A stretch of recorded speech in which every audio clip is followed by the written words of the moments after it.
So here I am reviewing shows again. I find the idea of this kind of stupid, but that's because I'm generally in a psychological rut right now. I kind of find everything in life pointless. So at least I'm trying to do the pointless things that I enjoy, one of which is talking about art, which I consider TV shows to be. On this note, I do plan on continuing my giant HBO Rome review, but I need some time to find my zest for life again. I mean, midlife crisis is just not a fucking joke, man. It's just not. Anyway, a friend had recommended Raised by Wolves to me way back, maybe like a year ago or something. And to be honest, I had totally forgotten about it. I always do this shit, saying to people, yeah, of course, this sounds nice, I'll totally check it out, and then I never ever fucking do. I almost never watch or read whatever other people tell me to. I just have to find it and fall in love with it by myself, without other people recommending it to me. So I had forgotten about it completely, and then like 2 days ago, I watched one of the podcast episodes between Carmine and Preston Jacobs, where they talk about their lists of best and worst shows of 2022.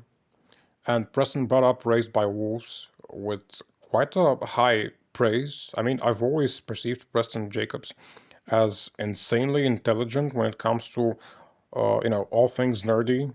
And I thought, wow, my friends told me about this fucking show. Now Preston says it's amazing. And so I went ahead the next evening and sacrificed my entire night basically to binge the entire first season. So I didn't go to bed until like noon on the next day. And I have to say it's because I totally get hooked when I'm one of those people who always develop toxically unhealthy relationships with anything they enjoy. Like when I get a cake, I can't just have one piece and be done with my sugar intake for the day.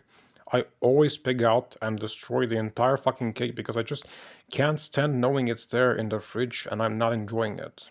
And this is, by the way, not a metaphor.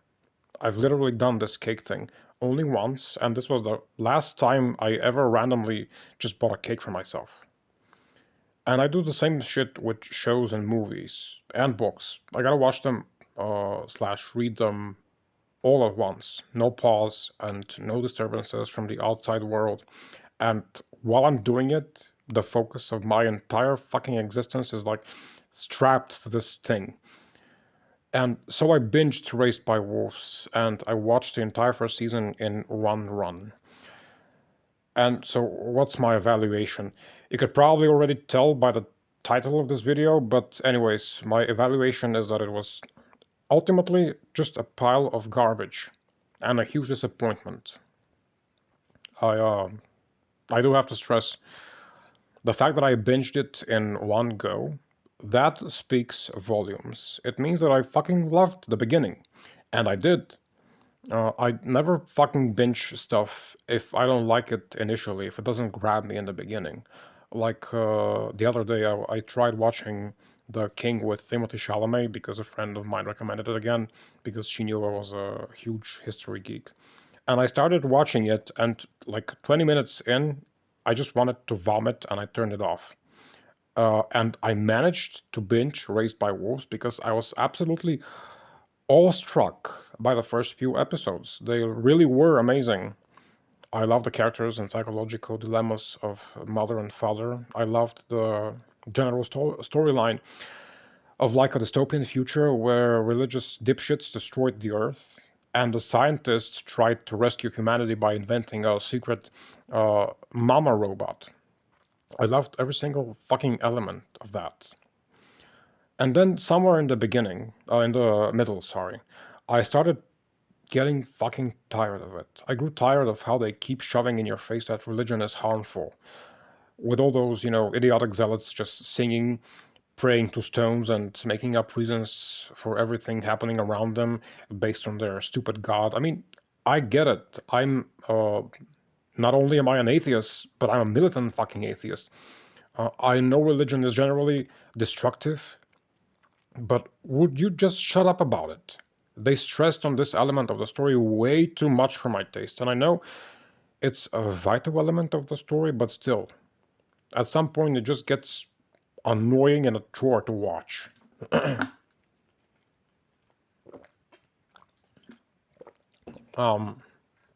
And then toward the end of the season, it really got like retarded for me.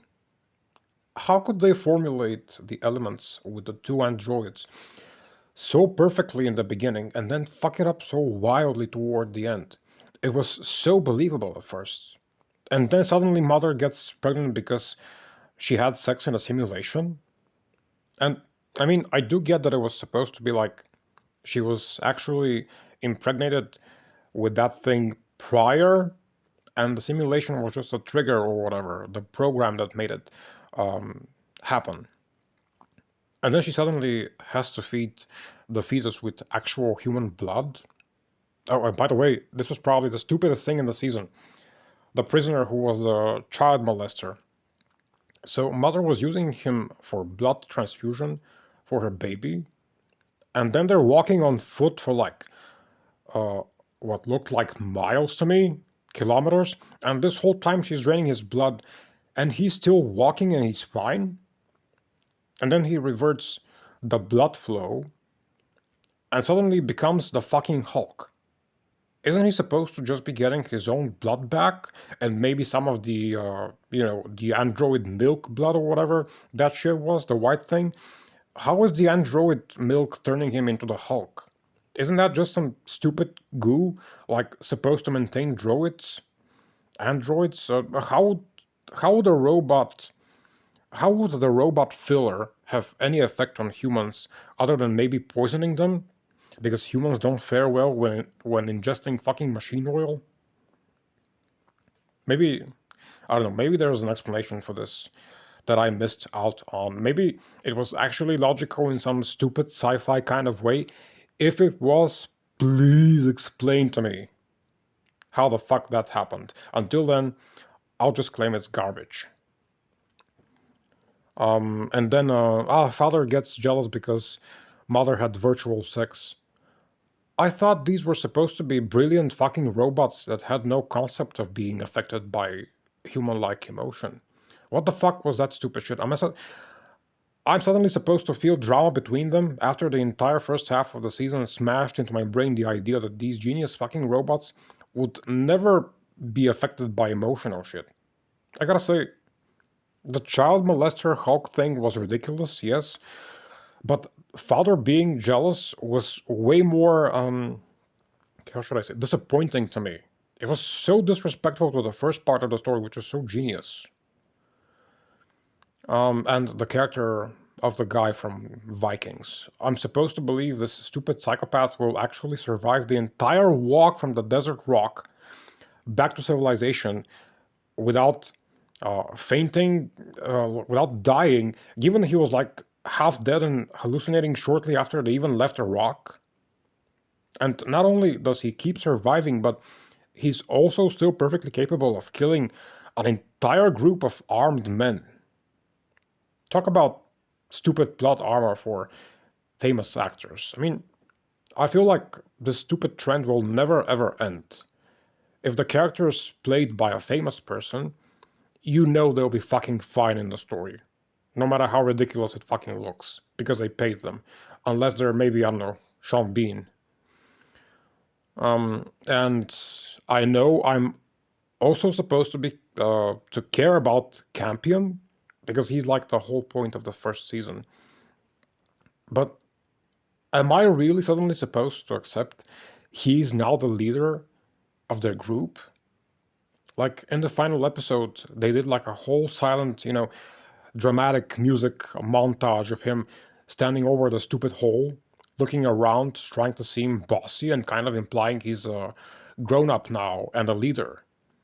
Are you serious? That stupid little dipshit who stood against his, quote, parents, the first moment possible, and instead of trusting them, he trusted some strangers, and he hit the father robot with a sling once, and somehow miraculously managed to still outrun him in the fucking forest, given he was like a few meters away from from a fucking killer robot?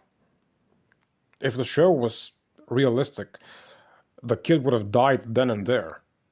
And maybe even earlier. And not just suddenly finding the rest of the group and becoming their fucking leader. Just fuck off. And I know I'm generally supposed to root for him. He's like the main character of the story. But for some reason, this kid annoyed me the entire fucking season. I didn't even like him in the beginning. I don't know why. And then also, mother and father diving with their ship in like a lake of fucking lava underground. And then them just popping out fine as if nothing happened to either them or the ship. And the baby, the stupid snake baby, becoming a huge ass giant in a matter of seconds? Just fuck off and leave me alone. And I guess I could go on more about shit that I hated in this show and more about things that I liked in the show, but I just don't care. I don't give a fuck. This was basically the entire life cycle of Westworld, only in one season instead of 4.